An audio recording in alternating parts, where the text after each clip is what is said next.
Is it wise to write down before that you contact you guys to say what we want? Maybe do your list and you do your list and sit and put them together? That is always a help. And then I like to tease it out of them, you know, what is it you like to do? So I think time of year is important as well. So if you really have your heart set on a place and you're getting married, let's say you're getting married in July. Yeah. And you are able to postpone your honeymoon because you want to go to the Maldives, for example. Really popular place, the Maldives.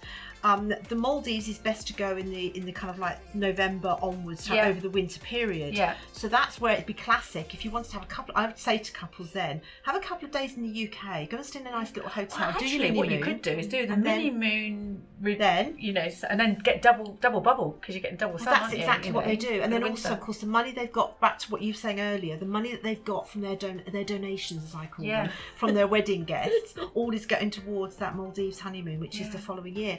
I mean, I know from a personal experience because you do my holidays. I do. And you put together my honeymoon as well, which I think was one of yours. Was it? I hate to say no, it wasn't. Oh, was it not? Stuart. No, I'm off. Sorry, Stuart. I'm sure it was a beachcomber. I remember looking at these brochures at some point. And then going, Welcome to Wedding Mayhem. Sorry, you want me to say something? Yes, you are the co-host. Hello. Welcome back, everybody. Thank you for listening. Thank you for all the subscribing and reviews. What else? Likes. And the messages. We get some really lovely messages, and we've had some great stories come in as well. So we're going to try and read a few of those. How's your week been? Manic. Really busy. Had a child with slapped cheek. Okay. Yeah. But she wasn't unwell. She just literally looked like she had that was from Sports Day originally, wasn't it? I thought it was she caught the sun from Sports Day. Oh, did I say even though she ran too fast? Yeah, Sharon was like, you always come up with really weird things. Sharon was like, maybe she ran so fast that she burst the blood vessels in her cheeks. I read it out to Johnny. He went, oh yeah, that's it. And then the next day she literally come out in a rash all over her arms. But yeah, we're good. Good. And we're going on holiday. You are going on holiday. You're leaving us all to it. Your turn. My turn. Exactly. I got completely abandoned. We've got this. We have got this. It's not a problem. Yeah. I have got a story. I asked for date stories. Right. I thought you were going to dish me out on the journey in here this morning. You haven't done it. What, the morbid chat? Not what morbid chat? Can I say about the morbid chat? Oh, it's not a morbid chat. It is. Sharon it's a grown-up chat. So if I die or if I'm in a coma, I'm doing my will. Okay. Yeah, and you were like, so I've got a plan, and when if for I'm the in business, and you're like, and if I'm in a coma and John's just like sobbing, you really played that. John's like sobbing and he's just heartbroken. I don't want him to have to think about the business, but you started laughing. It's just the way you were like, John's in bits. And I just think it's important. I mean, tie that in with weddings. I think, when you're getting married, you're probably living together already, but I think it's still, things change when you get married legally. So I think it's, definitely do a will, shouldn't I? You've not got a will.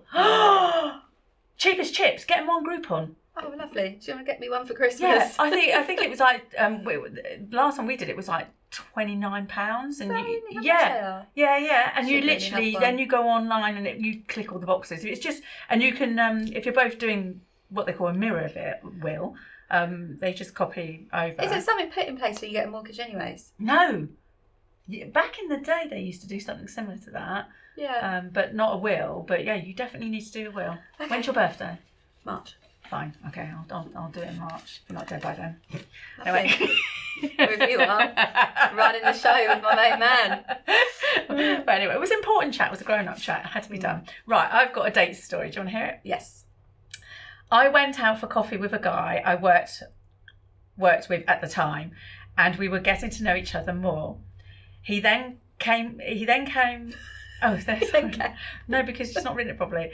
He then came out with, so they must have been on their date. Okay, they were on their date. Obviously, they're having coffee. Yeah, because it's written that he came out.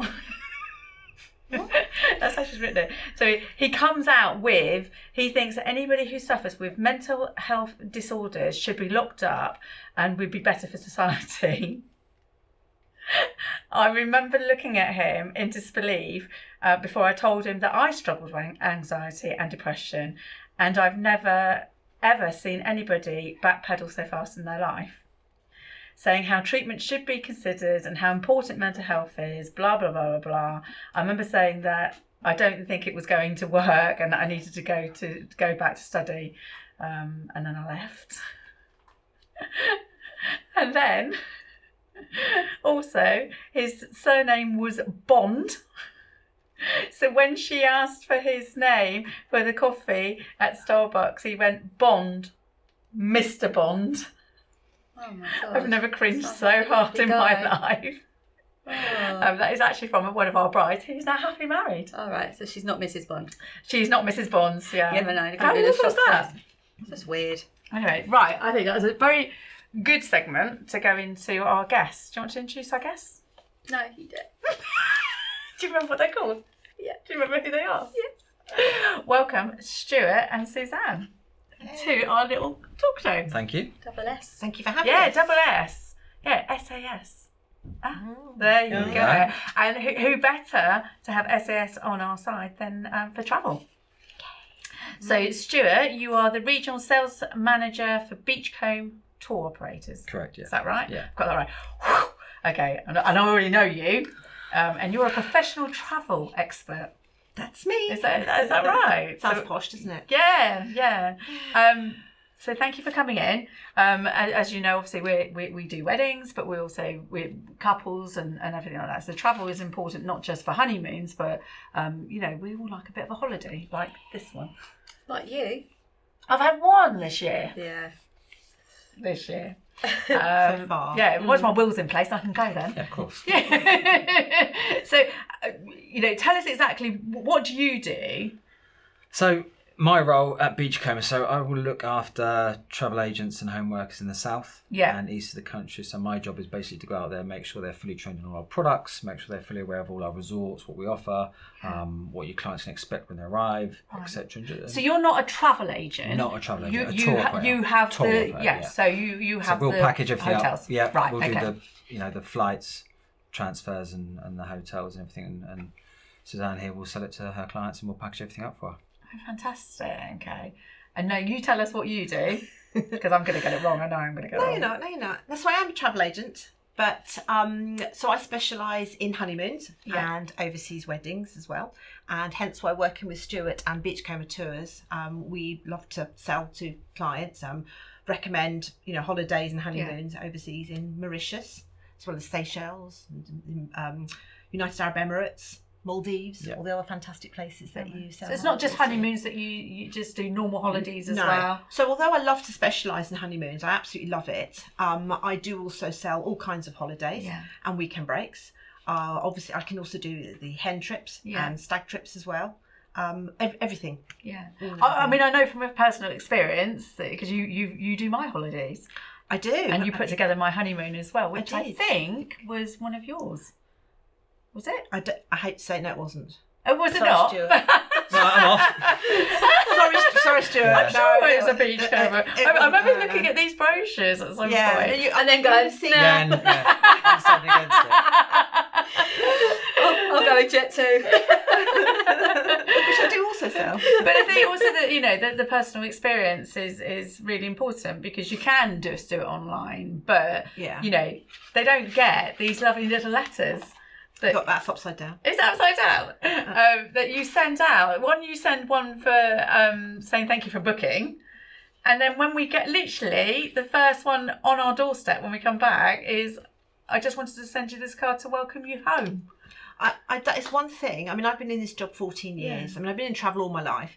But in this particular job for 14 years, and I personally still feel, even though obviously we all use the internet, we're always on our phones, always on our laptops, I think it's really important to still actually take the time to write cards. Yeah. And I genuinely really appreciate every single person that I book their holiday or their honeymoon or their wedding. I absolutely appreciate every single booking that I do. So to me, it's really important to take the time and write a card to thank people. Do you do it for everybody? Absolutely. Not just me? No. Sorry, Sharon. Damn. That's a special. Sorry, she's special. Really. You're extra special, but I do it for everybody, and it's the same with the welcome home card. I just think it's really important. How important as a tour operator is that? Actually, something similar. So anyone that books through ourselves or through an agent actually gets a travel wallet. So we'll send out a travel wallet with all the tickets in. So something's still, I suppose, considered a bit old school now. Everything can be done on the phone, the app. Yeah. But one of the things about going on holiday, and obviously we know you're going away Sunday. Yeah. Is that build up, the excitement. Yeah. You know, and a holiday isn't just a week. It's from when it's booked. It could be 11 months in advance. Yeah. And of course you forget about it. You go to work, etc. But then a few weeks before the client will travel, we'll send out all the documentation, but in a nice travel wallet. So it's all kept. So suddenly the client can then receive this lovely travel wallet through the post from their agent. Yeah. And suddenly it's that reignites that excitement about going on holiday again, and it brings it to life. An app's very. It can be a bit personal. Yeah. You know, you just go up, scan, done, and you're off. Yeah. Where with that travel wallet, it arrives a few weeks before, and suddenly everything's it's inside. The golden ticket, isn't it? It's we're going away. Well, our cases come down last night. We were like, exactly. So there's different stages of that whole build up to that trip. Yeah. So it's not just a 7-day trip or 10 days, whatever it happens to be. It's that 2, 3, 4 weeks build up to it as well. So I think that a personal touch is something I don't think you can go wrong with in terms of anything. The internet is there, it's no denying it's there, but it doesn't have that personal touch. Do you think that you know, and I'm finding it with our business, that we're coming back to old school? We've gone internet, great, fast, done, sort of thing. Very but actually now we're needing that cuddle, we're needing that, like, you know, that build up and that excitement on that personal touch. I mean, that, you know, since that we look forward to them coming home, you know, it's the first thing that we open, you know, rather than all the bills and stuff like that. No. No, definitely. I think it's, like you said, I think there's that personal touch. You know, we're seeing more travel programs. Yeah. And I think that's having a big influence on where people are looking to go. There's more travel programs out now. Jane McDonald. Yeah, that's what I mean. When she does the song at the end. It's brilliant. But she done in Tenerife, sorry. We're seeing more of those influences. That's coming back into it, that people are looking at the travel shows and getting inspiration from that rather than just off the internet now. And they're going, they're watching a show and they're going, we want to go there. And I know when I speak to agents, they say whatever's on TV last night, that destination suddenly becomes in vogue for the next week or so. Where agents, clients are ringing up going, where was that? I want to go there. I want to find out more about it all. So I think you're right. We've almost gone full circle back to the sort of the older days when there was that side element to it all. And I do think there's always going to be a certain percentage of people that I say, I'm not right for you. So if you want to research yourself and spend hours on the internet, find your own holiday, and you get a real kick out of it and buzz and planning your itineraries, then actually I'm probably not for you. But there are so many people, I mean, I'd say about 80% of my business will be from people I've already booked holidays for before, because they'll ring me up and they say, oh, Suzanne, you know the kind of holidays we like. We're so busy in our lives that we don't want to, at the end of our working day, now spend hours on the internet. So I love the fact that I know what they're looking for. So leave it with me, because I don't charge what I do. I have access to over so we don't pay you commission or anything like that. So how do you get paid? So we get paid through the travel agency we work with. Right. We get paid through the tour operators that we work with. So for example, over 500 different travel companies that we work with, from the Beachcomber tours through to all the others. You mentioned Jet2, TUI, all the major companies we have pre-agreed commercial agreements in place with.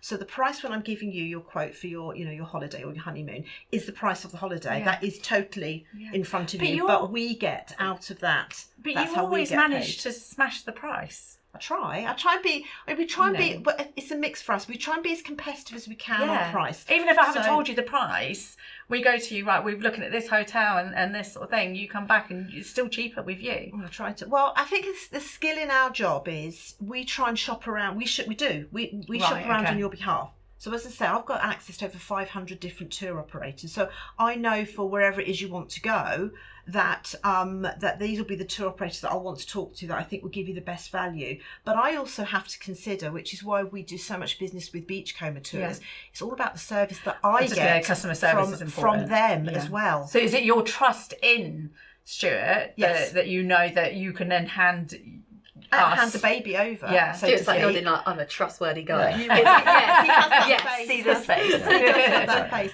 So I also have to think about, you know, if the prices are fairly similar, let's say between 3 tour operators, I also have to think about, well, when I finally handed you over, because it's not for me, it's not just about sale. I don't just want to sell you a holiday or a honeymoon. I will handhold you all the way through. So I'll tap the various touch points, and I'm sure I'll cover it at some point.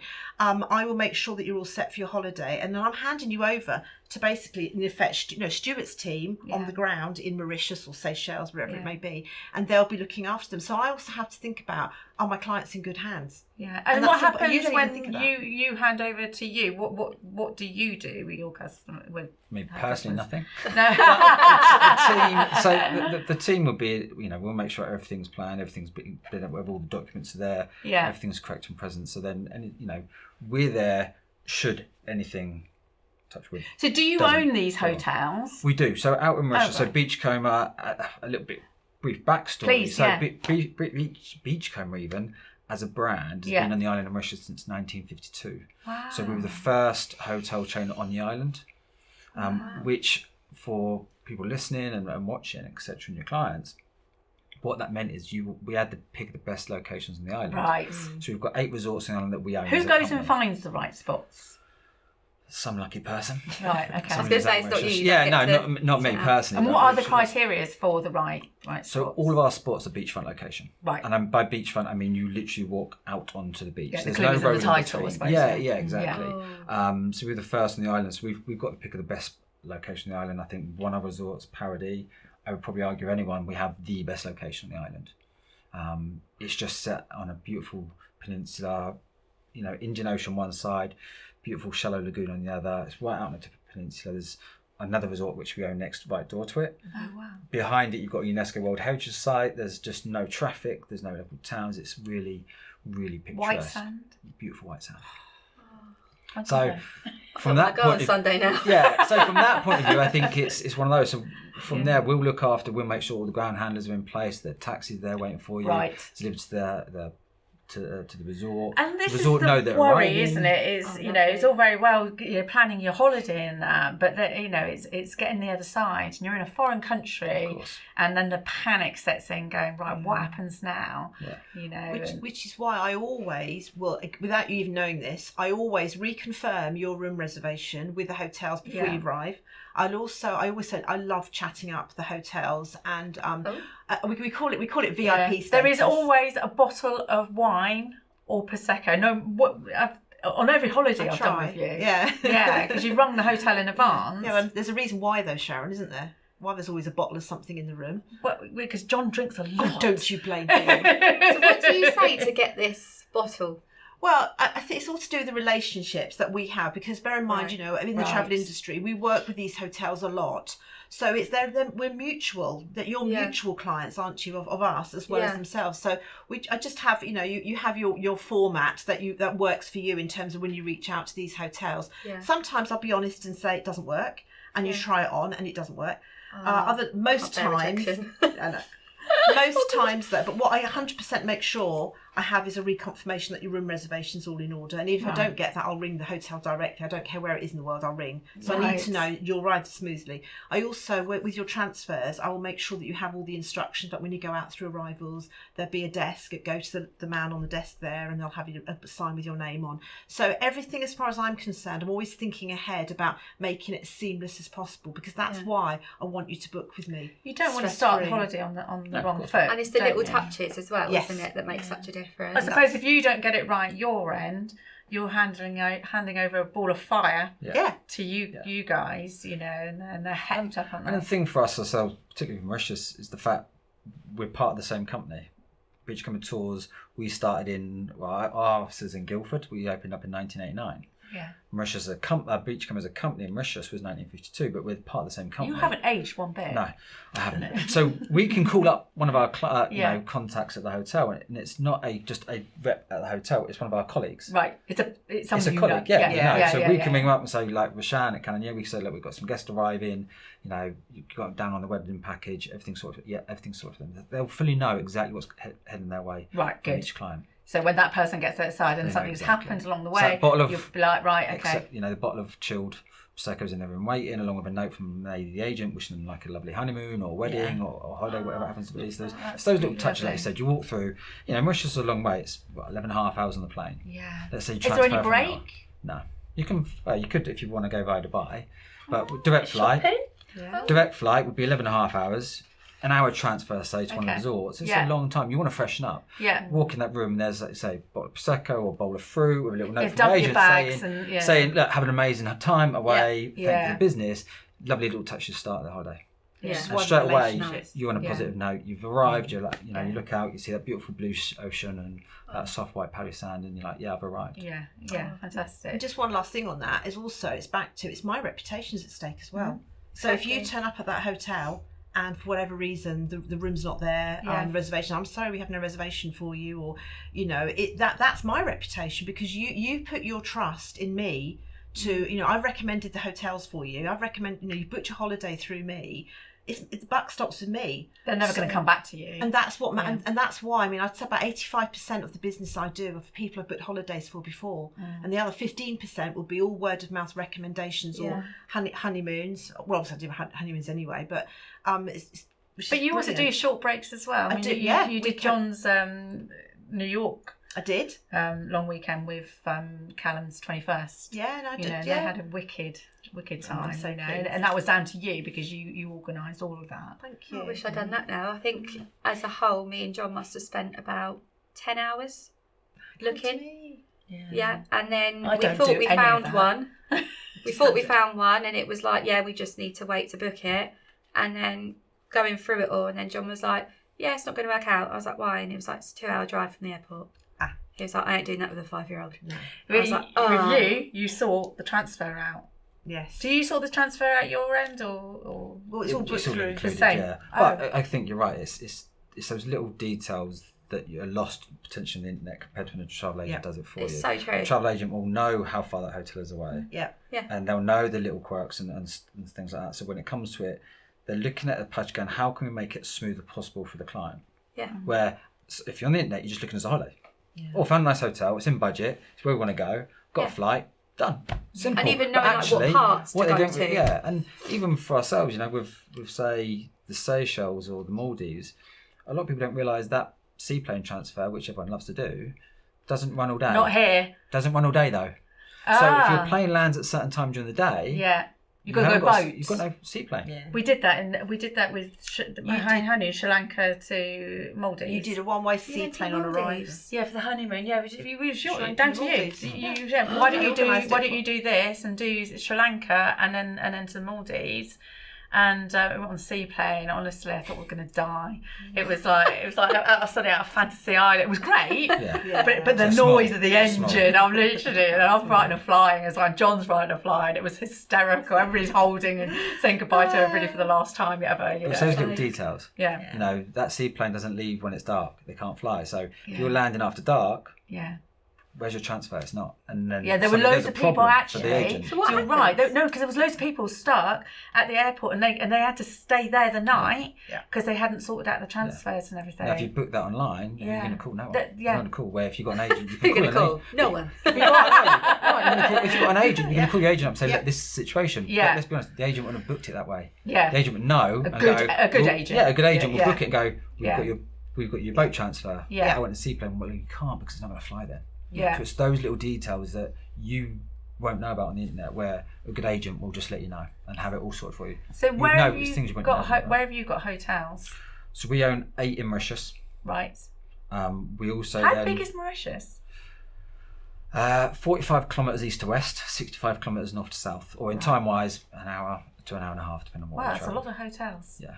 And then you own the island basically. Yeah, pretty much. Beachcomber is a real strong brand on the island. Right. So from 1952, it's a real strong brand on the island. It's somewhere that locals are proud to work at. You know, you ask the staff how long they've been there. It's like 25 years, 30 years, 35 years. They've started as a secretary and now they're assistant hotel manager. They've worked their way through the brand. Did you have Princess Margaret stay on the island? We've had Princess Margaret. There's been a few. There's Matthew McConaughey was out there filming. Oh my God, I love that guy. Due anytime soon back? I've not heard of a sequel for the film yet. Will you let us know? Yeah, of course. Thank you. But no, I mean, 8 in Mauritius, but it fits in with the brand that we also cover the Maldives and Seychelles. It's the Indian Ocean. Right. It's our expertise. You know, we're not for ourselves. We're a company that focuses on a small area of the world. Yeah. We don't cover. You spread yourself too wide. You're not a master of anything. And you know, Dubai and UAE is ideal for us because you've got the stopover. Up to say Mauritius. So we see lots of people will go Abu Dhabi, Dubai, either on the way out or on the way back, spend 3, 4, 5 nights there, and then spend a week in Mauritius. So you've got a nice little blend of, you know, Dubai, full-on seascapes, etc. But then you've got the beach holiday in Mauritius. So we just focus on those areas. Yeah. And all our team, you know, all the reservation team have been out to these destinations. So again, that level of expertise isn't just a training session on Zoom. Yeah. It's they've got first-hand experience of being out on these islands. Yeah. So when you need that, when you guys call, this is what we're looking for. Should an agent not be 100% sure on a location or which resort is best, the team know and can say, I've been there. Or, oh, hang on, you know, Chris has been there. He'll let you know. And we can talk you through exactly what you're looking for. Why is it important to have a travel expert, an agent? Why would we not go straight to the tour operator?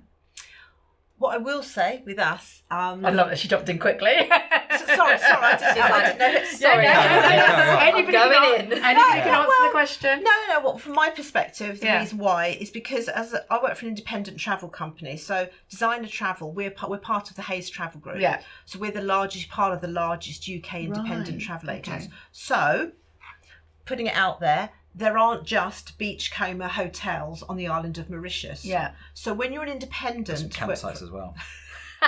Stop it. Oh, sparring going on. Here we go. Other hotels are available. But it's not cheaper to do it directly. No. You're not going to save any money, so you better... Not of ourselves. Well, in a tent you are. Not of ourselves. We're price parity. We have the same prices, but what I was going to say is there's not just Beachcomber hotels on the island of Mauritius as an example. There are many other hundreds of hotels which other travel tour operators like Beachcomber sell. Yeah. So again, I think back to... You're independent, whereas you wouldn't be... So naturally, when you ring, obviously, if you were to ring Beachcomber directly, they're only going to tell you about their fantastic 8 or 9 hotels on the island, which of course they're fabulous. Yeah. But if you want to have a broader appeal... Yeah.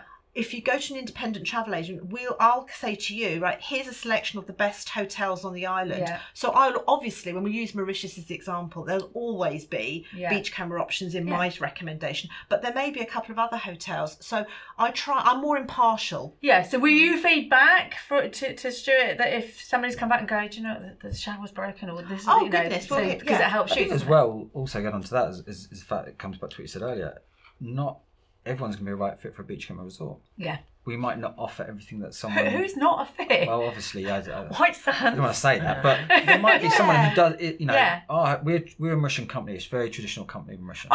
So if someone wants real glitz and glam and ultra modern... I was going to say, are you fly and flop rather than... Do you know what, Mauritius is probably labelled with a fly and flop destination, but there's so much more on the island. Do you know what fly and flop is? No. I could see. I don't even fly there. You fly there, and you're like me. You do nothing. I love that. Well, I definitely won't be doing that with a 5-year-old. I'm hoping. I'm manifesting it. Yeah. But no. Nothing. We don't go and see the sights or anything. But we did in Sri Lanka. Yeah. You know, we had you set the driver up. We had the most fantastic driver. He was hilarious. You know. Did you do a few handbrake turns? You did. Yeah, he did. And but yeah, so you know, like you said, if you want mountaineering and stuff like that, there might be a better fit, and that's just how it is. Yeah. And you know, with an agent, you'll get that. With us, you won't. So, and also I think, you know, I always say, if you've been looking after a client for 10, 15 years, say, you know what they want. Absolutely. An agent will know what they want. If they called us direct, we don't know what they like. We don't know their little quirks. What really they want out of that holiday. I was waiting for her to say something then.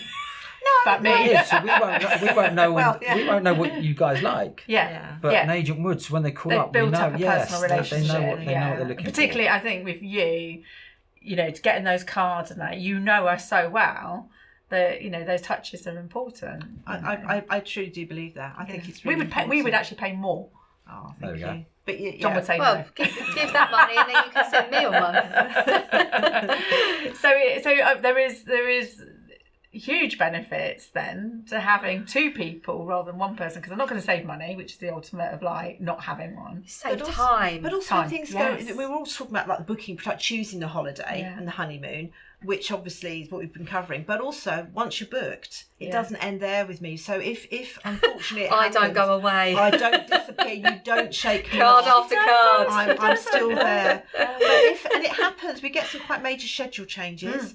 It'll be, you'll come to me and I'll help you with that. Well, I'll know before you, so I'll be coming to you with the information on that. So are you checking before we go? Yes. We'll be notified. So using a Beachcomber as the example, if an airline has had a schedule change on the flight and it impacts a flight connection or your stay or anything like that, the tour operator always will reach out to us, the agent, and then we obviously tell the client. But sometimes there's work in between. So if, for example, it's not working, like the new connection doesn't work, I want to make sure that before I call you, I've got my ducks in a row and say, okay, I've got some news for you. The your flight is cancelled from Dubai to Mauritius. Yeah. However, you've now rebooked on this flight. I've arranged an early check-in of your room for you. Brilliant. Da-di-da-di-da. Okay. So it's kind of like, there's that part of it as well. So and that's why it's important for you guys to be on the ball. Of course, well. And it comes back to exactly that. It's that whole things can go wrong. Yeah, it's just how it is. The world is, but it's not. That's not the issue. It's how it's then dealt with. Yes, 100%. Like you say, you make that phone call and go, look, here's some bad news. Yeah. However, this is now the next plan of action. Yeah. We've had it. Less stress. But we've sourced it before we've told them. So exactly. You ring them up to tell them what's changed.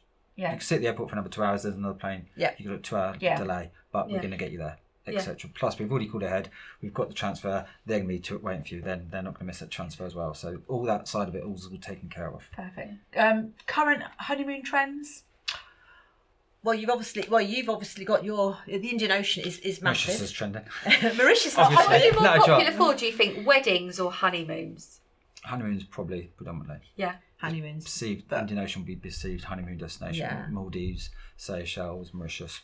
Do you think that people book their honeymoon and then start their wedding planning and just go bugger it? I mean, I've had it where people are like, I can't do this here, and then they've gone away to get married. Will you then get a call to incorporate a wedding and honeymoon at the same time? I do, yes. I mean, but most people, it's interesting. When I do wedding fairs, I do find that majority of people, when they're talking about their honeymoons, have already got all their wedding booked and everything is all sort of like, It's kind of like, and this is where I have to champion booking early, because if you book early, and it's because a lot of people would like to think about leaving their honeymoon towards at the end of their wedding. I know. Well, people book that I know when I've been to their weddings, they basically in a nice way ask for money as the wedding gift. Yeah. And then they see what they've got. But can you imagine booking like a 10 grand holiday and being like, we got 200 quid. Yeah, well, we'd already booked our honeymoon and hoping that we would get some money, and people were really generous. But we'd already booked it, and actually that paid for a massive big chunk of the wedding, which was outside of the honeymoon. Oh, we'd already paid. Well, we'd already paid for everything, but like you said, it's like right, let's let. Well, a lot of people do that, so they wait to see what they've got. Tip on that. This is a tip I say to honeymoon couples about that, which is if they want to do exactly what you said, so they want to know how much am I going to get, from no disrespect, like from their wedding guests, but they don't want to, as you say, plan a £10,000 honeymoon, let's say, and only have £200 in donations. What I say is donations. I like that. I call that honeymoon donations. They donate because what you want is your wedding guests to donate towards your honeymoon, don't you? And obviously that's something I can organise for you. Normally people are living together at this point. They've got everything. They don't need another toaster. Do you know I've always been told, that if you're going to the day and the evening, you pay like what you would for a meal. So it'd be like £50. £50. So as a couple, 100. Yeah, then nice. Yeah, it's half a good gauge. that if I was just going to the evening. Yeah, it's a good gauge. But the tip I was going to say is, if you book your honeymoon, and I do, because most of the tour operators I work with, if you think on the minimum of, maximum even 10% of the honeymoon cost will be your deposit. So say 10,000. pounds is the honeymoon, £1,000 will be your deposit maximum. Right. So you don't have to pay up front for it all? No. Okay. So what you could do is, as long as you've got a gap of at least 14 weeks, so just over 3.5 months. Okay. Some tour operators, I can take deposits as low as £99 a person, but you lock in your honeymoon. Yeah. And then you pay the balance. So if you're not planning a honeymoon straight away and you've got 14 weeks where you can then obviously pay straight in, then the money that you've got from your wedding donations into your honeymoon. When do you need the deposit? Straight away as you book in here to confirm. Perfect. Okay. So cool. that's all led by the tour operator. Cool. Yeah. I mean, obviously we do, and obviously you do get a lot of people that do just literally say, we've managed to get £5,000 or whatever for their honeymoon. Where can we go? And then again, that's good. That's a good thing to do. I think going back to what you said though, for me, I think it's beneficial for a couple to look at the honeymoon first. Yeah. And it's ticked out the way. Yeah. And like you say, you pay a 10% deposit. It's done. It's out the way. To as well. It's out the way, and then you can focus on the wedding. There's lots of places you get flowers from, cakes on the day, etc. Obviously, you've got to be available. Yeah. But then rooms get booked up. Right. Our most popular rooms get booked up. Yes. Yeah. How far in advance should 18, we? There you go. We're going back to 12 months and 18 months in a planning of a wedding. And we're not just talking about getting married, we're talking about the whole thing. Exactly. So 12 to 18 months is definitely now the lead time. How many bridal suites do you have at honeymoon? Nothing specifically bridal suite as in that, but we have. They're all nice. I mean, if we took, say, Troy Beach for example, and let's say the honeymoon couple go to a beachfront swimming pool. It's 102 square meters worth of room. They've got their own private deck and their own private plunge pool. Bigger than some flats. Yeah, and their own private plunge pool, which is all ocean facing. Yeah. So, would you call it a bridal suite? If it's a bride in there, then yes. Yeah. But it's not specifically a bridal suite. Or we get I think it's a little bit old-fashioned now, where your bridal suite was the full poster bed at the top of the hotel. No, we've got suites. We've got suites at say Mauritius. A bit more special. They're up on the rooftop. They've got their own private plunge pool out on the outside. Exactly. You've got swim-up rooms at Victoria. So there's rooms that would be more inclined for a honeymoon couple or a wedding couple. But also, if you book early, when the flights go on sale. There's kind of like a mantra we use in the travel industry, which is flights go on sale 11 months in advance of the return date of travel.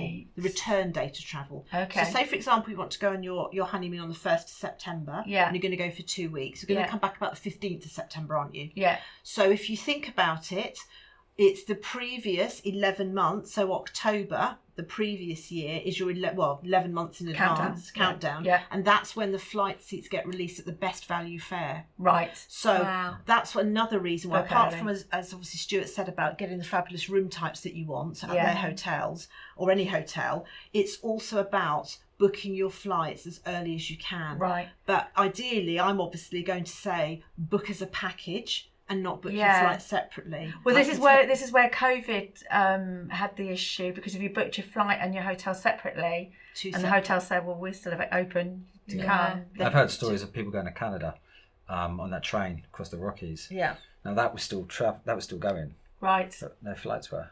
Right. So that company doesn't have to refund. No, but if it's a package, then you're safe. The train's going. Exactly. The train's going. Yeah. They can't get there, but that's not the company's fault. It's not their problem. So as a package, it will be looked Are we after. still going on honeymoon the day after the wedding? I don't think people are. No.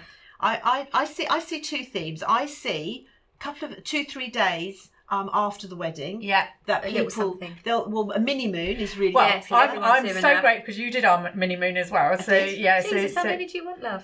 Listen, this is my finale, wasn't it? So third and final. That's it. She's been married 3 times. I don't know if you know. I was not thinking the will.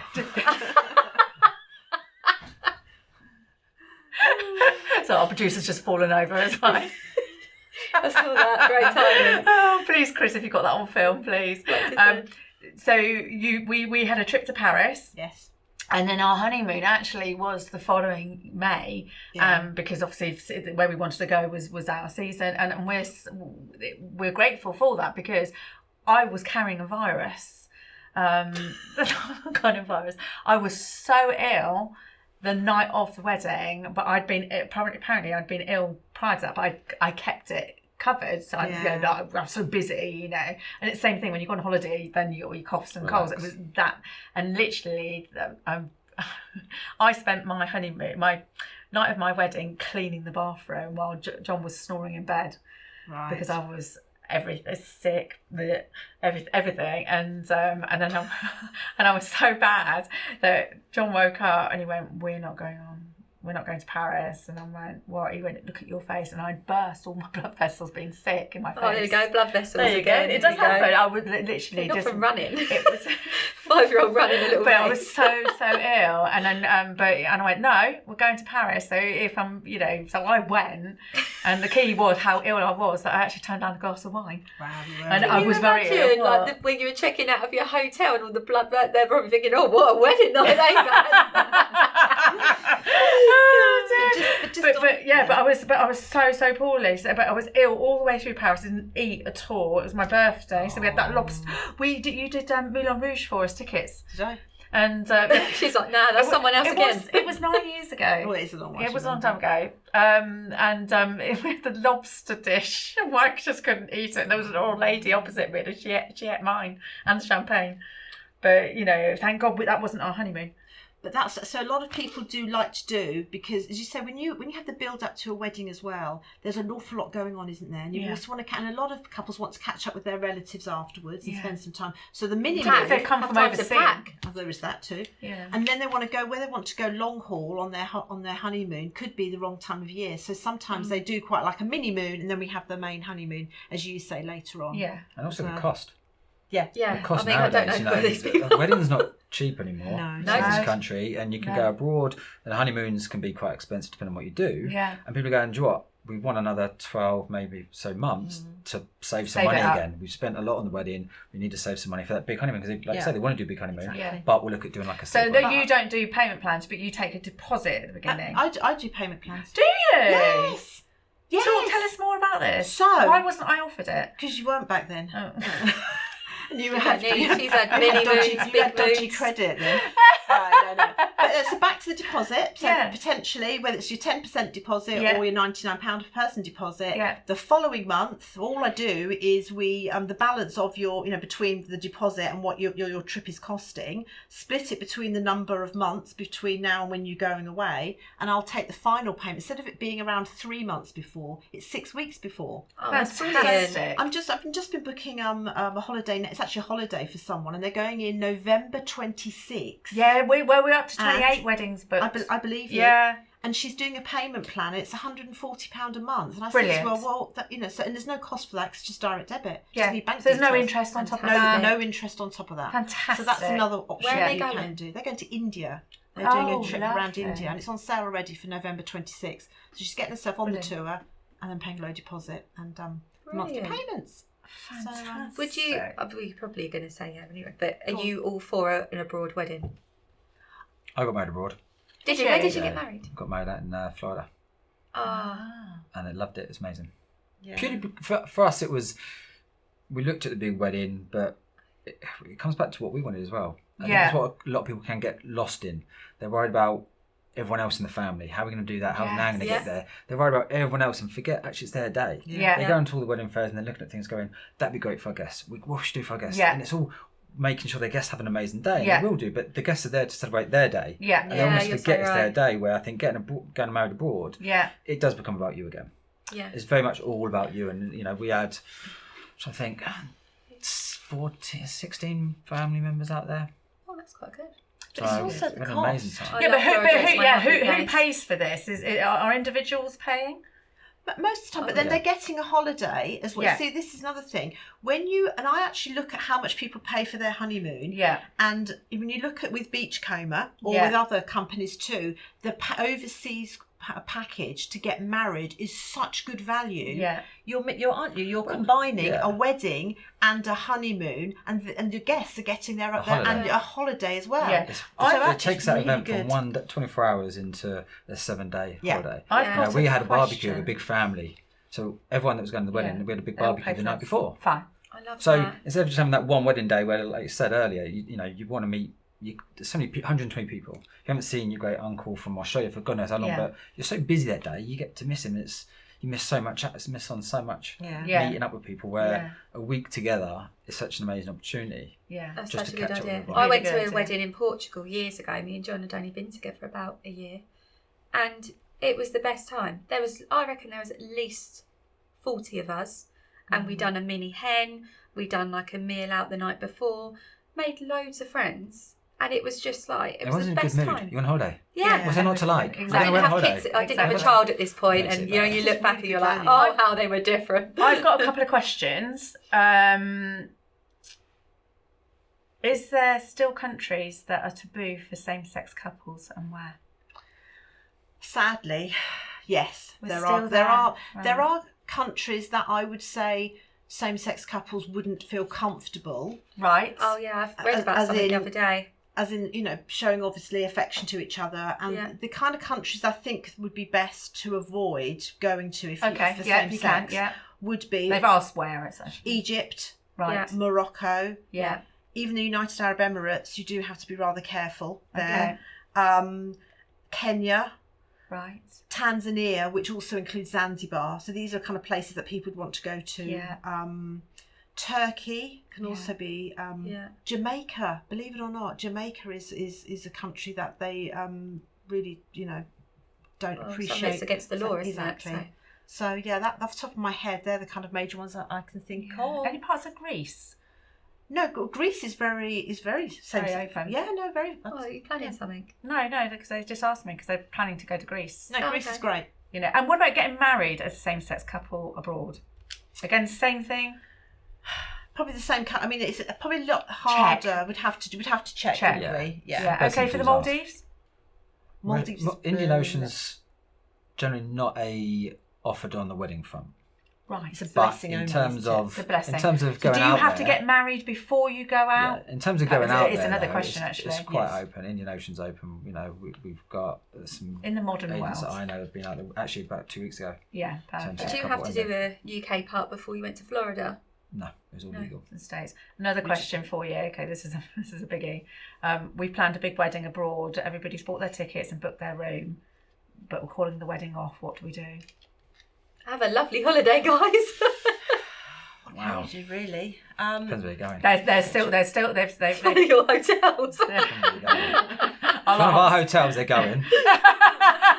But what can they do? So obviously they want to break the news. They're together as a couple, but they're just not getting married anymore. They haven't split up. Well, but it's just not for them. I would get married because I couldn't bear the embarrassment. I was going to say exactly the same thing. I was going to say turn it into a celebration, have fun, enjoy the time together. Because the thing is, if they bought their flights set, so it's not a package. They will have bought their flights. They won't be able to get a refund on the flights. Fine. Okay. So if they do tell their guests and the guests decide we don't want to go, potentially they could contact the airline that they booked the flights with and pay a change of reservation fee to change the dates. So if that said couple wants to go off a different time, potentially they might be able to contact the hotel and cancel the hotel down or again change the dates. But I would say just flip it. I suppose if they're together, they could do a blessing. I would do some sort of celebration. Celebration. That's quite good. good. What if we're not getting married? What if they've split up, not talking, they hate each other, both sets of families are due to go, they all hate each other. You just have to write off the money, don't you? Tough titties. Yeah. Okay, perfect. And last question, I'm going to play a little game for you guys. Is my sister-in-law is pregnant and still will be able to fly, so she's coming. Obviously, we don't know the sex. We don't have a passport, and we don't have a room. So how can we book the unborn baby, basically? They speak to Suzanne at Designer Travel and she'll sort it out. No, it is easy actually. I know you can get a passport that's unnamed. No, can you? You have to wait for you have to have a birth certificate in order to register birth certificate in order to get a passport. She was able to get a passport with. No, the baby's born. Oh, the baby's been born. The baby. No. This is not this one. It was a bride that's baby wasn't born at the time of booking. Right, that's fine. Yes, that happens quite a lot. Okay. I can deal with that. Yeah, you can. Children under 2 are free, aren't they? They're pretty. It's very, very cheap for a child under 2 to travel. They don't get seat on the flight. It's not complete. Well, it's not completely free. It's a nominal, like 50 quid or whatever. Oh, okay. Yeah. But they don't get a seat on the flight. They don't get a luggage allowance. I'll never forget that. They sit on your lap. But no, you can get that. We can add an infant to a booking. Either they're unborn, and then we add the names in afterwards. Perfect. Okay. Right. Let's bring on the game. Actually, as the game's coming on, you're the only guest that asked us for a rider. Did we? What? You wanted your French fancy. You're partial to coffee cake, I hear. So they are edible. But you wanted margarita. Can I just say? You're not backing out. Can I just say? You said to me, "What's your favourite cake? I've done margaritas. And what's your favourite tipple?" Yeah. So I answered. That's right. I've never had a margarita. Have you not? Never. What's here we go. It's tequila. Oh, that's why I've never had it. Triple sec. I don't know. That's dry. Are you sure that looks like just water? Well, taste Are we it meant to and be then you'll find pretending? it. So I didn't. Pretending. So yes, I thought quite a nice idea. Well, thank you. And these are my glasses from home, which nearly didn't nice. make it. Sharon hit a bump at 50 miles an hour. And it went. How about the stick that slapped me on the head as well? Oh, that's for another show. So cheers, everybody. I've not even had breakfast. Oh, that's yours. Oh, hang on. Yes, don't worry about me. So we do a quick cheers. There we go. That's it. Cheers. Lovely. Cheers. Don't break my glasses. Thank I you. love Did you these see that glasses. show? What? Don't break my glasses. Because it'll be you, won't it? Right, spin that wheel. Right, here we Who, go. me? You. Well, both of you do one. I'm enjoying my margarita. Spin while you're next. There. I think I quite I'm gonna like quickly it. Ice, salt round the rim. Yeah. Salt round. Do you know what? I didn't put salt round the rim because I thought we were drinking it. It'll be all round our nozzle, so it'll be very bad. I know, we're not very good. What I've got my Spin glasses. it. I've got my glasses on. Don't worry. What's that funny? Oh, switch it. You've got to ask us a question. Go on, This is I suppose. See, if you go back, what would you do different about your wedding or honeymoon? You go back. Which wedding? Little insight. Current. I've been engaged 7 years. We still never got married. Been together 11. So I would have the wedding day. Yeah, I was literally engaged, pregnant the following month. So I would have Held it. Held it? No, held off the wedding. I would have because we were like, oh no, we're doing baby. Disgusting. We was like baby first, and then we were in a 1-bed flat. So we were like, right, we've got to sell our flat, get our house. Yeah. So I would have put a plan in place for when this is done, or like had a date booked. Whereas now it's just so far down the list, and it's like priorities. So yeah, we're going to Mauritius for free. Can I It's like a different question? Yeah. Can I? As in, can I do? Oh, you didn't say. What would you do different? Yeah. Not get married 3 times. Yeah. And your last one. Last one. If you go back, where would you go now instead? Or would you still go where you went? Yeah. You still go where you went? Yeah, John chose the venue. He had all the venues in place for us to look at. That's fine. And it was beautiful, and we got a fantastic deal. So it was brilliant. I wouldn't change anything about the wedding. No. Or honeymoon. A couple of the guests maybe, but I wasn't there either.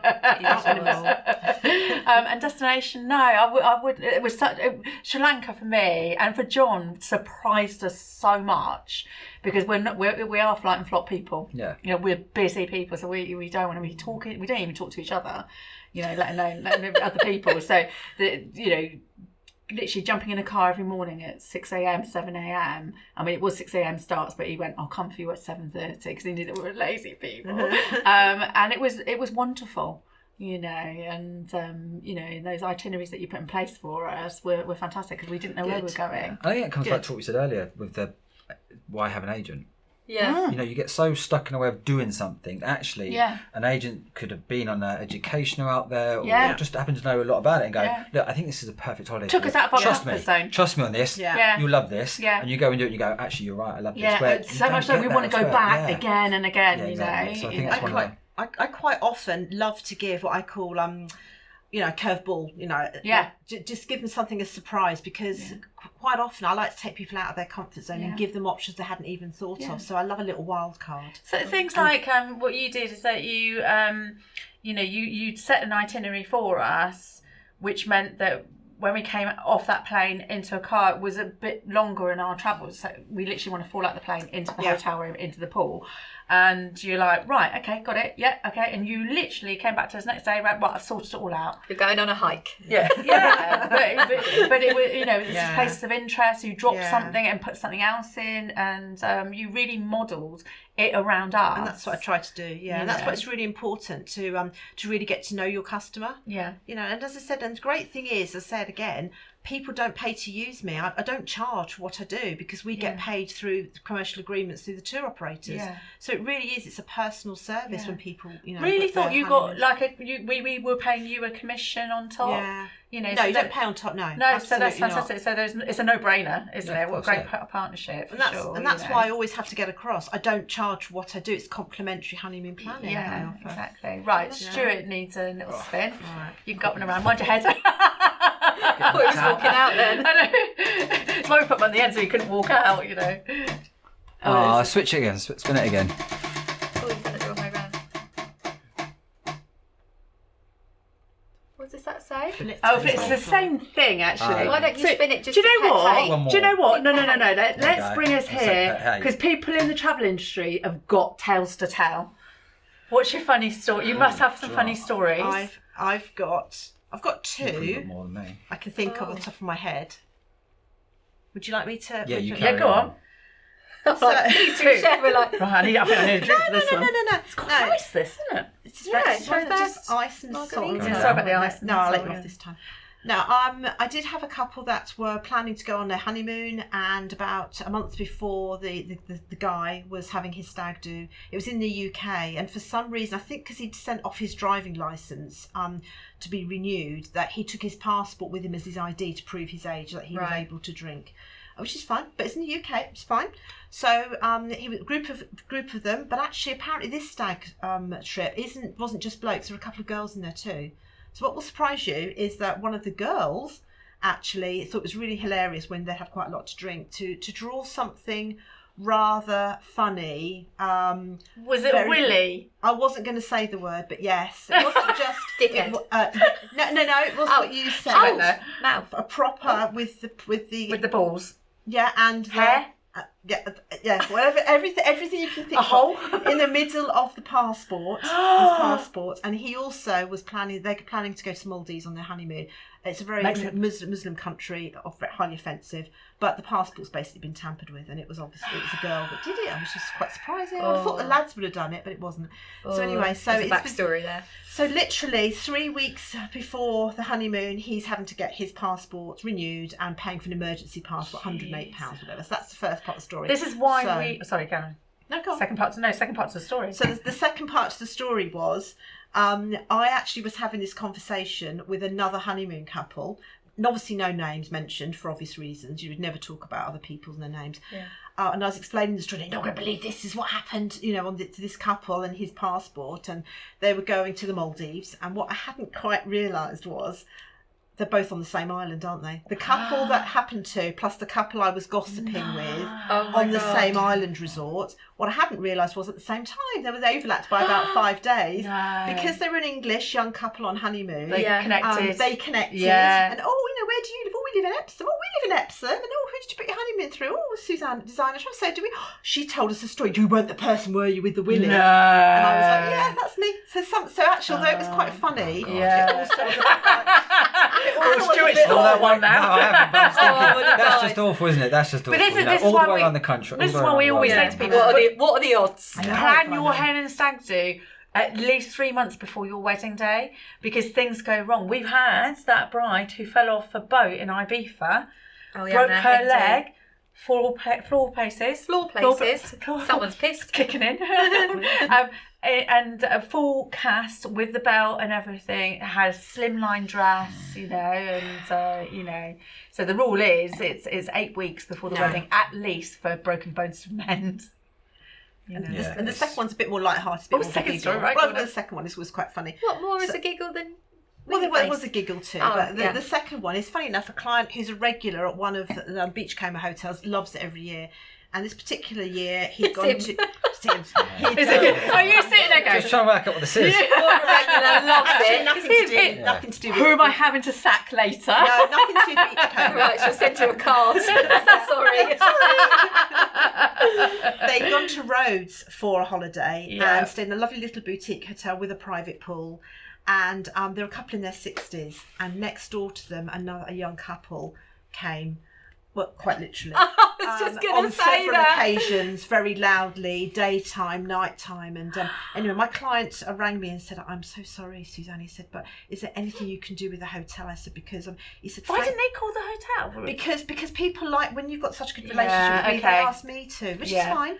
So I contacted the hotel, and he said to me, "Suzanne, quite frankly, I was actually feeling quite embarrassed." He said, "Because I just couldn't keep up the way these youngsters could keep up, and made me feel quite inadequate." I had that in. He had a go. Well, I don't. Well, not like a go, but he tried. Oh, bless him. We had that on a with the second husband, and we actually thought that she was being murdered. Oh, really? Yeah, like the proper fight going on and everything, and we had to ring the hotel reception because we thought, and we didn't see them for days, and they did come, but we had to go to the reception and say, "Look, we think domestic abuse, blah blah." Anyway, there's always one busybody on the trip. We were next door. Domestic abuse. She was screaming. Anyway, it turns out that they were having sex. She was having the time of her life. The same as what happened here. Yeah, loud. That's why they didn't come out the hotel room for 2 days. So, I just thought it was just so funny the way he said, "Actually, frankly, I did feel quite inadequate that I couldn't, keep up." That's like that film for Getting Sarah Marshall, where they're like competing on the other side of the walls, who's the loudest, having the best time, and they're just smashing the wall with their hands. Is that with Jessica Parker? What's it? Sarah Jessica. Yeah, that one. Yeah, what? Oh, I said, is that the one? No, she's not in it at all. What are your top tips for choosing the destination? And we talked about budget, but apart from budget, what are your top tips for choosing? Well, I would say, think about the time. Just trying to think how to be quite neutral about this. I would say. I'm not going to be. You don't need to be. Yeah. I do see, on a sad note, I do see a lot of couples that feel they have to outdo their other friends. So, for example, I get people say to me, "Well, X, Y, Z have all been to the Maldives, but we want to do something different." And it's also what I think we live in now. It is, but do you know what? I think there's a few things. I think people don't give a monkeys about what other people do. Yeah. Choose where you want to go on honeymoon. That's what's really important. Where you two feel special. I think you also have to look up what kind of couple they are. So, for example, are you a classic fly and flop? Or actually, would you like to do something with a bit more adventure and going out and doing things or going on a little safari, go see the elephant. The twin holiday. Exactly. I'd go to Disneyland because it's my favourite place. Fabulous, but you should do John, what you on the want other hand, to do. But you can go to Disney anytime. Not really. But that's what they want to do for their honeymoon. You should do what makes you happy. Yeah. Obviously, I'd be going alone if I wanted to go to Disneyland, just FYI. We've got a flopper in John. I quite like your trips going everywhere. I quite often get asked as well. People flip it onto you though as well. They say to you, "So how much should I be spending on my honeymoon?" And I say again, we get that in the shop. They'll be like, "We've got also budget," and they'll go, "Well, what do you suggest?" And I'm like, "It's not what I suggest. It's what you have, And we're so respectful on our budget. And I'm with you. But if you haven't got it, then you haven't got it. What do you think average? I was going to say, so I try and tease it out of them. Because again, people say to me, "Well, you tell me what is the average?" And I say the average possibly is around about 5,000-6,000. Yeah. Total, that is. Yeah. I've got another quick story to tell about Fiji in a minute. And total. Were you there? It's not. There's no willies involved in this. There's no willies and sex involved in this. We don't want to hear it. The lower end of a honeymoon could be 2,500-3,000. Yeah. So what? But I do that. Everything. It doesn't matter to me. Because you don't have to go far overseas. No. You go do to Greece. You do everything. I do everywhere. I do the whole Greece world. has gone quite pricey, hasn't it? Well, do you know what? I've done a comparison a couple of months ago, and it was £300 cheaper to go to Mauritius for the same date, same length of time as everything as it was Greece. No It's way. Because Greece is getting really publicised at the minute as like the place to go. Yeah. There's cheaper places. I think one, it depends on the Mamma resort. Mia is just kind of, isn't it? But I think last year, for me, where to choose a honeymoon is about don't deviate from what you would normally do on a holiday. Yeah.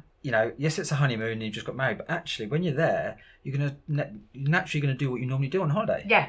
Whether that is lie on the beach, whether that's go hiking or whatever, it's just a normal holiday. Yeah. But it's called a honeymoon. Yes. So yes, like we sell the Maldives, and loads of people inquire about the Maldives honeymoon. Obviously, it looks amazing.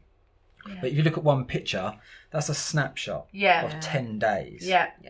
You know, that waterville is lovely, but when they got walking down the jetty every day to breakfast, to lunch, to dinner, to the sand, to the bar, it can get tiring. And if they're, say, an older couple that I don't want to walk around too much, again, it's another thing that's not thought of. Yeah. So I think for me, it's definitely a honeymoon is don't deviate away from what you like to do. Is it wise to write down before that you contact you guys to say what we want? Maybe do your list and you do your list and sit and put them together? That is always a help. And then I like to tease it out of them, you know, what is it you like to do? So I think time of year is important as well. So if you really have your heart set on a place and you're getting married, let's say you're getting married in July. Yeah.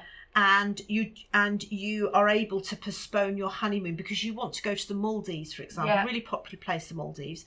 The Maldives is best to go in the kind of like November onwards, over the winter period. Yeah. So that's where it'd be classic. If you wanted to have a couple, I would say to couples then, have a couple of days in the UK, go and stay in a nice little hotel. Well, actually, what you could do is do the mini moon, then you know, and then get double bubble because you're getting double sun. That's exactly what they do. And then also, of course, the money they've got, back to what you were saying earlier, the money that they've got from their donations, as I call them, from their wedding guests, all is going towards that Maldives honeymoon, which is the following year. But I do think the one thing I think is a bit sad is that we all put so much emphasis on the honeymoon. Why is it called honeymoon? Oh, I don't know. No idea. I don't know. I don't know. Do you know? Google it quickly. You Google it while we. But you know, I just think you've got to do what makes you happy, and don't be, you know, don't be browbeaten into spending more than you want to. And be adventurous, I think. You know, we would never have done Sri Lanka unless you put it up. But don't stretch yourself. I really do believe that. Don't try and do something that's unaffordable because at the end of the day, you're going to be sitting there worried about that bill hitting. And I had it with a couple in the Maldives that she insisted on going business class on Emirates, so very, very expensive. Stayed at a 5-star island resort in the Maldives on half board. Now, half board means you get breakfast and evening meal included. Yeah, fine. Okay. But she wanted that particular island resort and she wanted business class, and that's what she could afford. However, because she didn't go all inclusive, and that's again where we would come in with our advice and say, certain places in the world you have to trust us. Don't go half board, please. We're not trying to do a sales I did that with pitch. Egypt actually, one of my first proper holiday with my little boy at the time, and we quickly learned that we had to go. All inclusive, it makes it so much simpler. You haven't got to worry about the bar bill. But this is what happened. She spent every day, and I was heartbroken hearing this. Every day she went up to the front desk and said, "Can you tell me how much we spent last night in the restaurant?" And she was almost having to calculate what she could afford to spend, and that broke my heart because I think you should have gone. And this is what I will be honest with people. I say it gently because at the end of the day, it's not my decision; it's theirs. But here's some options with what you can afford. Total budget. Yes, these are the aspirational ones. But you've still got to think about what you're spending when you're away. No shops in the Maldives. True. There's no town. There's nothing to go. You could be on a. You know, you could walk around the island in 10 minutes. Yeah. So if you're an adventurous person, you're not going to go anywhere. I was going to say, I wonder if people get a little bit bored. Depends on the island. Honeymoon. So what does that couple next?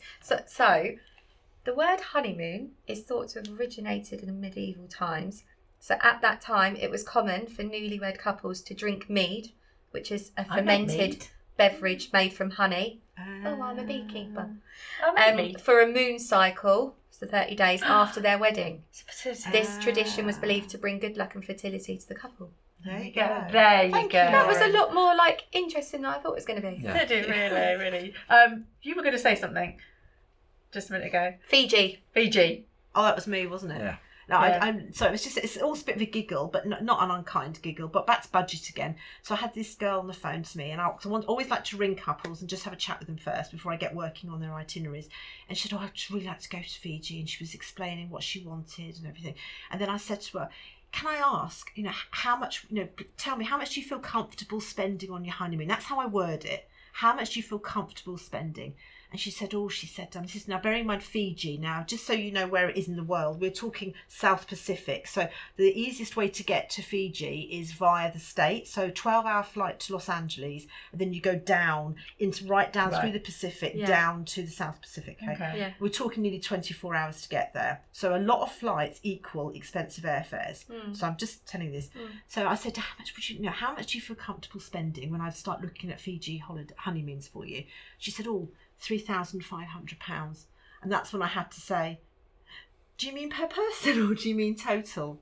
She did mean total. Oh. You know, like you're silently... I'll be like, are you going alone? It's because she's seen it in a magazine or on a, reality show maybe, and thought, oh yeah, I'll go there. So, and do you know what? And to be fair to her, it's not her place to know how much honeymoons cost. Yeah. And I didn't obviously, giggle or anything. I said to her, can I just be honest with you? Because I have to be honest with you. Yeah. That to go to Fiji as an example, you are looking at a minimum of approximately £5,000 total to spend, not £3,500. Right. And sometimes people, you're not trying to catch them out or belittle them. You need to explain to them that actually, just managing their expectations as well. However, for £3,500, actually you can afford a fantastic honeymoon. A week in, I can't think now what I'm going to say now. But we're Mauritius. No, but you obviously other destinations that are affordable for them. Yeah. Everybody needs you in their life, I think. Thank you. On that note, we're going to say goodbye. But before we say goodbye, where can we find you? Well, I was going to just first Mauritius. Actually, before we do that, do you have to go out to all these hotels regularly? I'm trying to think. He doesn't. And where can I be your friend? It was. So this year I'll be out there for 4 weeks in the year. Wow. Visiting the island. It's not bad, is it? So he's another husband that likes a comfy bed. Taking agents out there, showcasing. So we'll take agents out there, showcase resorts. So we'll take them out there. It's showcase resort, do the tours of the resort, show them the island, etc. Just when they come back, because I suppose that's important for you to know. Of course, and this is what it comes back to. Like you said, with those holidays, it comes back to that first-hand knowledge. Right. The agents have been out there. We've shown them everything that we offer, and the island offers more than just. It's not for ourselves. Yeah. We're lucky we own the resorts. We don't just go, and you probably say the same, Suzanne. There's a lot of operators out there that will education will be hotel, room tour, bus, next hotel, and you see 8 or 9 hotels in a day, and it gets quite bamboozling. For ourselves, we've got 8 on the island. We spend a week exploring the island and the hotels. So you entertain them. So they come back. Yeah, they come back. An agent comes back, and they've just got so much knowledge of the island and our really resorts that they've got. They can set it great for us. Where can I apply? Come to me. Where have you got like a rough from price? Yeah, do you know what? I would say a nice Mauritius holiday is from £2,000 a person for a week. Gosh. But you can. And this is one of the biggest things. Yeah. People assume Mauritius, because it's the other side of the world. Yeah, it's coupley, it's beaches only, and it's out of my budget. But actually, I've seen it down at $1,650 a person for a week in Mauritius with one of our resorts. It's 4-star. It'll be half board. You can upgrade for and that's no camping. No camping. It's not camping. Perfect for the Fiji lady, isn't it? It can. And from a wedding point of view, I was actually looking yesterday. I put together a package for 10 people, including the wedding. So we do 3 wedding packages. Right. Oh, can we hear about this? Yeah, we do 3 wedding packages: Bliss, Barefoot, and Bespoke. They're all fully legal, and even the Bliss one, which is our entry-level one, will include everything you need to get married. Wow. And one of the biggest things from our point of view is the fact we only ever have one wedding a day. So from a bride's point of view, and I've helped at wedding shows, and I always say to the bride, would you like to share your big day with 5 other brides? Yeah. And the answer I always get is no. Yeah. My heart aches for these people when I'm on holiday and we're all sitting there with all our bits out. It literally is a conveyor. And you see them all walking down past you, and there's people got their boobs out and stuff like that. Walking through the pool. Or the nudist part of the beach and stuff like that. It's in their photos. So from our point of view is there's one a day. So it's all about that bridal couple. Yeah, perfect. So it's purely about them. It starts at £715 for the package, for the wedding package. So what do you get with that £715? So that would be location, that's your wedding planner, that's really all the basic, all the legal documents to and from the registry office to get everything organised and done. It's your basic wedding package, and even our most expensive one only comes in at just over £1,900. That's cakes. Is that with food and everything? That's canapes, that's drinks for people, that's music, that's everything. So I put together, if you took 10 people to Mauritius in June, next year. It's a good time of year. Including, because it's nice and cool, so your makeup's not running. He knows us so well, or me. Including all, let's say, that's with the top package at Victoria, which is one of our best-selling resorts. That total for 10 people for a week, flights, accommodation, the lot, and wedding was 21,000. Now, I also looked at it, and the average UK wedding is just over 20 grand. I was going to say, is it now going back to being cheaper to go abroad now for your wedding than it is for the UK? Depends. If you look at it per night, because a wedding is 20 grand for 1 night. Because you get your honeymoon as well. 20 grand for 24 hours. You've got your honeymoon thrown in. And everyone who goes has an amazing holiday. Yeah. So, and they're probably paying for themselves, just saying. Yeah, they are. So what the bride and groom would be spent. Do you know what I mean? That's all the time. Bride and groom will book their holiday, and then add on that, you see the bookings come in from everyone coming along. So you technically be booking your holiday, say bride and groom. Yes. And then you'd be spending $2,000 to get married there if you had the top. Just under, just under. And that goes back to my top tip. Yeah. If you're doing a wedding abroad, to give them a year's notice. I did, yes. Yeah, we can book up till October the 31st, 2026. Wow. So most tour operators are that 11 months. We do it 2 years in advance. Perfect. Can you have kids there? Can you have kids there? Not make them, can you bring them? And you can have family moons. So family moons are legal. a big thing right now for us. Yeah. It's not just honeymoon, because obviously a lot of people have got families now, and they can take their kids and they have family moon. Yeah. So it includes the kids. There could be an experience included. That's So what it I'd could be a family photo shoot. So it's a family moon. You've been really kind, and you've got us a special offer for everybody listening in. Yes. What I'd like to say is, if people can, where would you like me to? Which camera, boss? Which camera would you like me to? This one. This one. Always changed. Always going to the front. What we would like to say first of all is, if you have enjoyed watching us, please can you sign up to Wedding Mayhem's channel and subscribe to them. Give them a lovely big like, especially for this episode. And if you'd like to review us, please do. Am I getting brownie points for this? Yeah, No, but seriously, I mean, I think it's amazing. I've loved watching your episodes, and there's so many fantastic suppliers on there.